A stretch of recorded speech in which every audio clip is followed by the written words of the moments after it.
I want to take anybody who's looking at this, my sisters, my mom, anybody who's comes along this in a gardening search.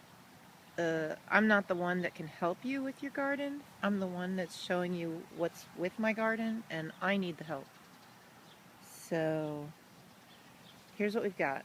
I have an eggplant here that I've been nursing because it was attacked by potato bugs about, I don't know, 3 weeks ago, 2 weeks ago. It was in full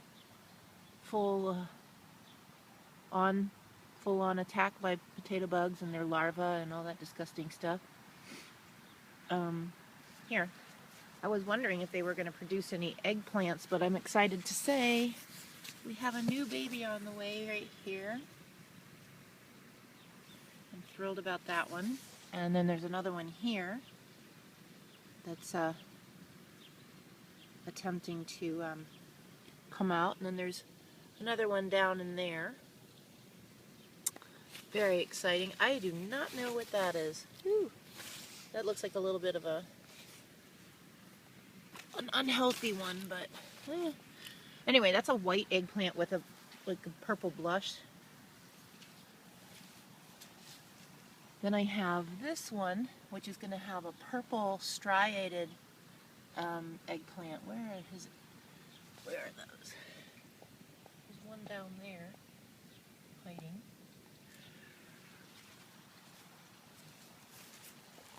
And I can get in here. Ooh, it's all muddy because it's been raining. There's another one. And yet another one. And still yet another one. I'm excited because they were on their way to being decimated. As you can see, that one looks pretty good. It has a couple holes. This one was really getting taken to town.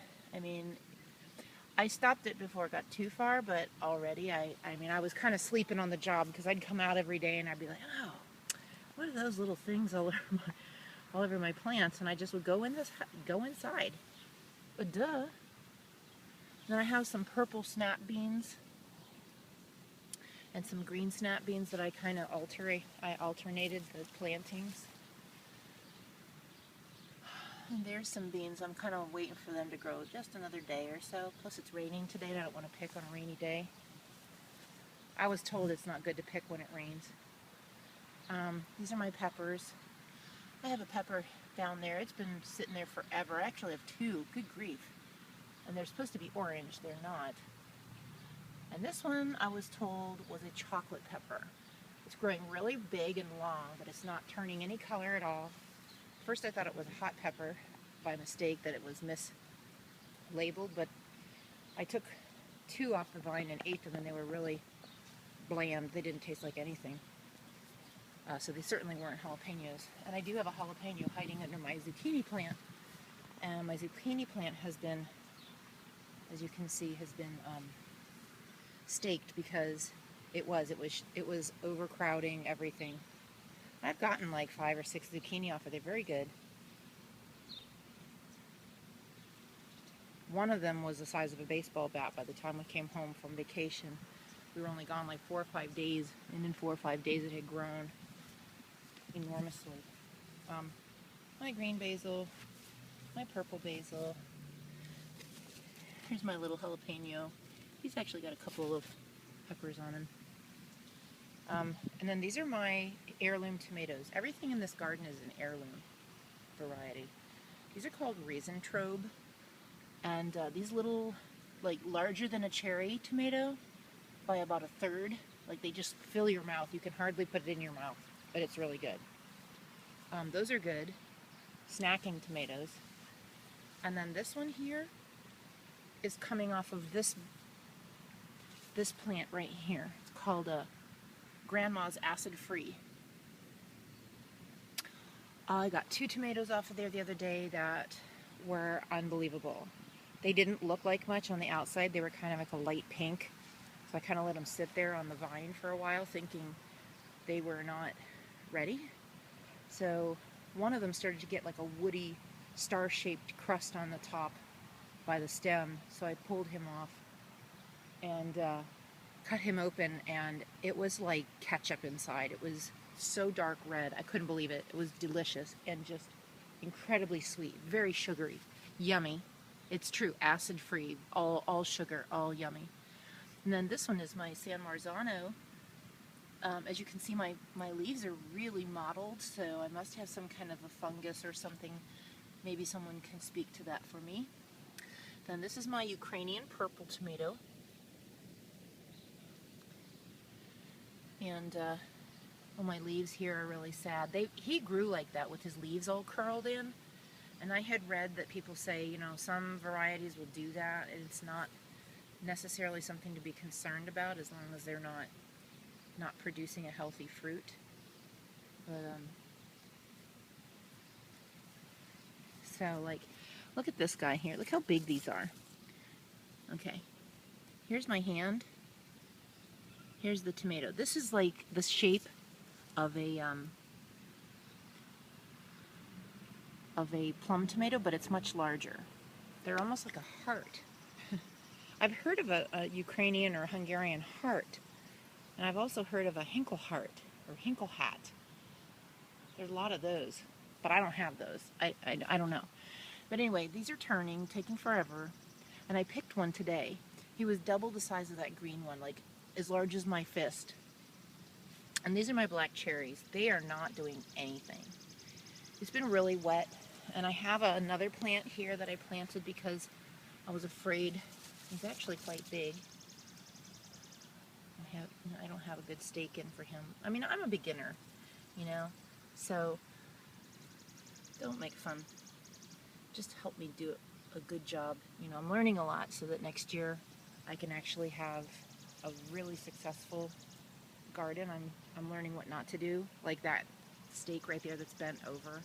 You know, I started out with cages, and after a couple of rainstorms, and the wind would just blow the cages over and bend the wires, so I put those stakes in. Somebody brought me the one that's all bent over. Those are actually lath from housing, and they're really flimsy and junk wood, and I didn't know, and they're bending, and I think that's the third lath that I've put in that one tomato. And all my tomatoes all want to lean to that one side. I don't know if it's because of the sun or if it's because of wind, because the wind does come from the other way. But outside of that, everything's really happy.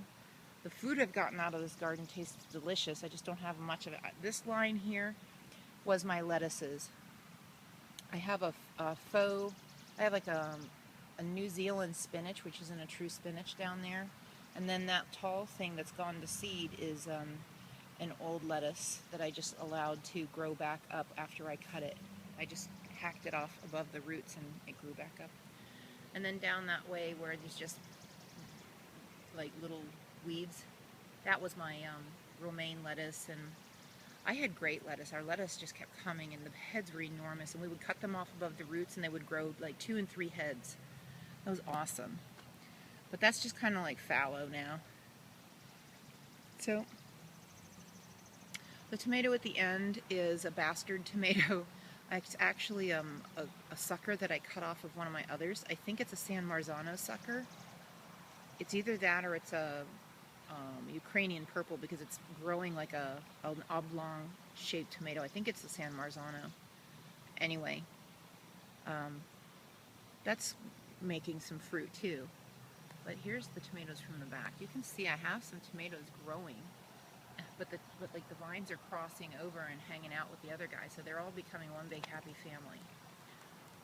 One thing I have to say is there's a lot of bees in my garden, and I know that in the United States we're experiencing a decline in the bee population. They especially like my zucchinis. I have a lot of insect activity, which proves to me that everything I'm growing is organic and, you know, it's not GMO. I know there are some hybrids that aren't GMO, but hey, I welcome the bugs just as a proof that this is good stuff, and then I kill them. Diatomaceous earth is my favorite way, and with the potato bugs in particular, I bought vinyl gloves. that you use in food service or in like hair processing. And I would go out because the larvae are like little slimy, sluggy worm things. And I would just like smash them into the leaves. Somebody on YouTube said to massage them into the leaves and get rid of them. And so I did that. I came out like 4 days in a row, and it became kind of like a hobby, hunting for the potato bugs. And I don't have any more. And I actually saved my zucchini. I'm so thrilled. I'm sure it's thrilled too. The other one wasn't as as infested. I did get larvae all over the eggs. I found a bunch of egg sacs under the leaves, but I got all of it. So they're doing really well. And then diatomaceous earth for the rest of it. Plus I fertilize once a week. I missed this week because we were on vacation, but I've been fertilizing once a week with a seaweed and mineral combo that I got from my heirloom seed lady. So yeah, I appreciate and welcome any help that you can give me, or comments, or just, like I said, be gentle, because this is my first time. I just ripped up the grass in my yard, as you can see, and went to town, and my neighbor's eyebrows went up. But I think I did pretty well for never doing anything at all. So let me hear from you. Okay, I'm gonna leave my sanctuary now. Thanks for coming with me.